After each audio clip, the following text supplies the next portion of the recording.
pessoal, vê só, para essa questão, o problema fala que essa barra aí, ela tá em equilíbrio. O que isso aí significa? Quando ele diz que a barra ela tá em equilíbrio, fazendo aqui um breve rascunho, isso significa que essa barra aqui ela não está se movimentando. E para ela não se movimentar, ou você não vai ter nenhuma força atuando, ou as forças resultantes, né, do seu problema vai ser igual a zero.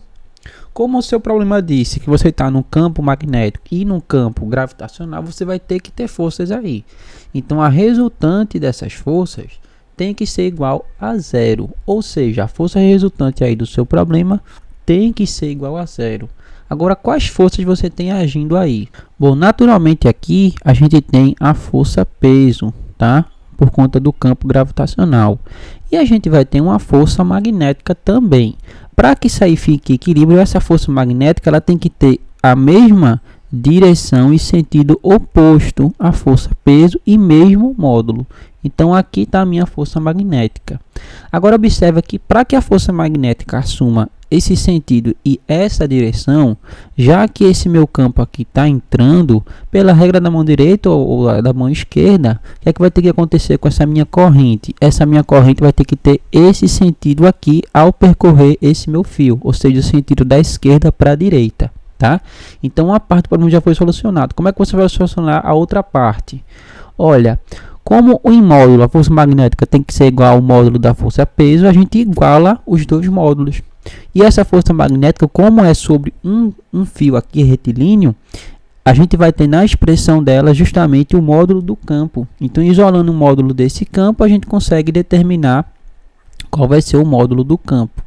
Bom, então a gente já sabe aqui que essa corrente está atuando na esquerda para a direita, você já consegue eliminar algumas alternativas. E como a força resultante tem que ser igual a zero, as forças que você tem atuando na sua barrinha, que vai ser a força magnética e a força peso, tem que ter o mesmo módulo, tá? Já que tem a mesma direção em sentido oposto. Então vai ficar B, que é o módulo do campo, vezes I, a intensidade da corrente, vezes L, comprimento da barra do seno de θ, que é igual a M vezes G, que é o módulo da força peso.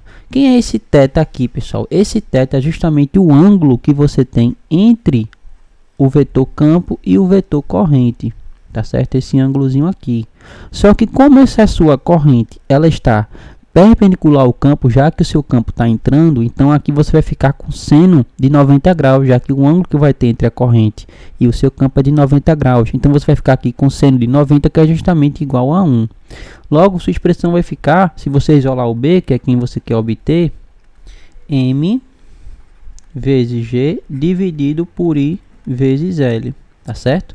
Você já tem essas informações aqui, vamos ver. A massa você tem 2 vezes 10 a menos 3 e já está no SI. A gravidade você também já tem 10, que já está no SI. A intensidade da corrente também você já tem, que é 8, já está em amperes, né, no SI. E o comprimento você tem, que é 0,5, ou seja, 1/2, que também já está no SI. Então você já tem todas as informações para obter um módulo do campo. Substituindo esses valores aí, a gente vai ficar aqui, ó, com 2 vezes 10 a menos 3, que é a sua massa, vezes a gravidade, que é 10, dividido pelo comprimento, que é 0,5, vezes a intensidade da corrente, que é 8. Aqui a gente pode colocar tudo em notação científica para facilitar os cálculos, tá certo? Vê, 10 a menos 3 vezes 10 a 1 é igual a 10 a menos 2, tá? Esse 5 eu consigo reescrever ele como 5 vezes 10 a menos 1 vezes 8. Quando esse 10 a menos 1 for para o meu numerador, a gente vai ficar com 10 a menos 1 no numerador. Ou você também pode fazer dessa forma aqui, ó. 8 vezes 5 dá 40. Então aqui ficaria 40 vezes 10 a menos 1. Só que 40 vezes 10 a menos 1, como 40 é 4 vezes 10, aqui vai ficar 4 vezes 10 vezes 10 a menos 1, sobra somente o 4, tá? Vezes aqui o 2 vezes 10 a menos 2. Simplificando o 2 com 4, aqui vai ficar o 2 e 1. E 1 sobre 2 vezes 10 a menos 2 dá justamente...